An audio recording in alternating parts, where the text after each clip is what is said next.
File. In this February 19, 2017, file photo, Florida State Athletic Director Stan Wilcox, left, congratulates coach Mike Martin after Martin got his 1,900th win, defeating VCU 11-2, in Tallahassee, Florida. Florida State University has won national championships in 3 sports since Stan Wilcox took over as athletic director in August of 2013.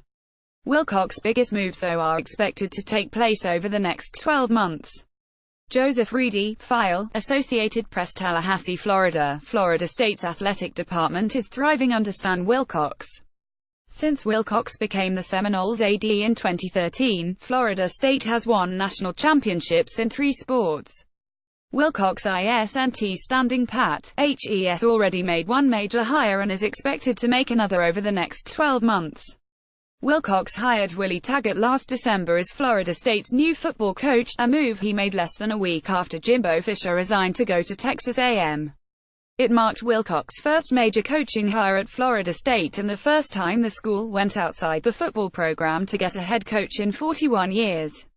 Wilcox's second major coaching hire will happen once next year's baseball ends and Mike Martin retires after 40s as a manager. Martin has the most wins in college baseball. The AD can only hope his choice for baseball will go over as well as his Taggart hire.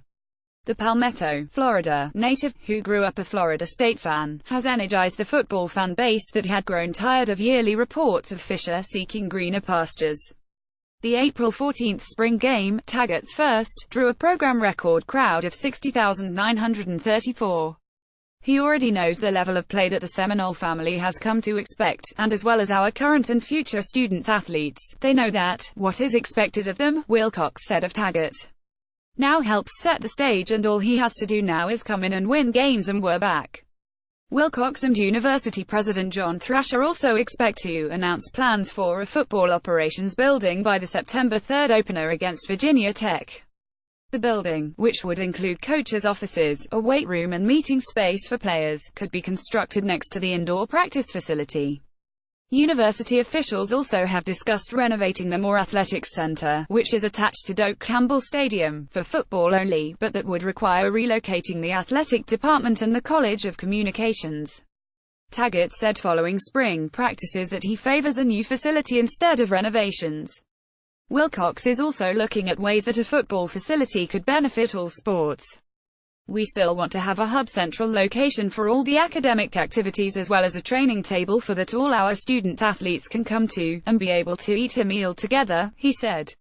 So it's not just your teammates, but you're getting to know the student-athletes in other sports.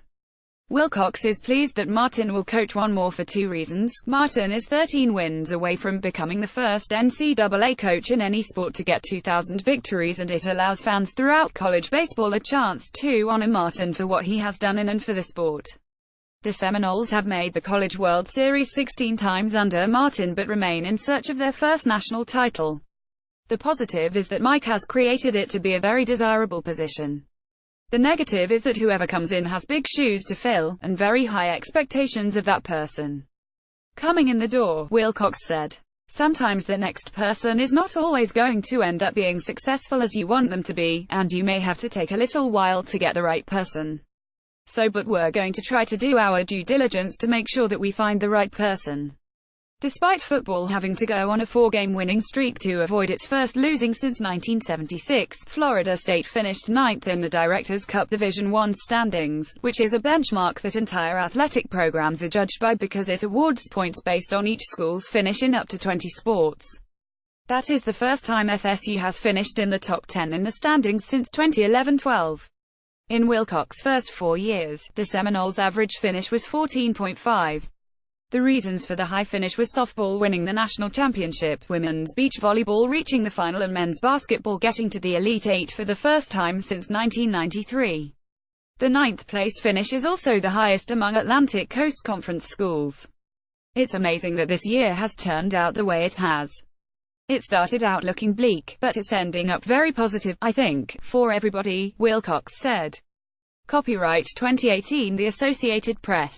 All rights reserved. This material may not be published, broadcast, rewritten or redistributed.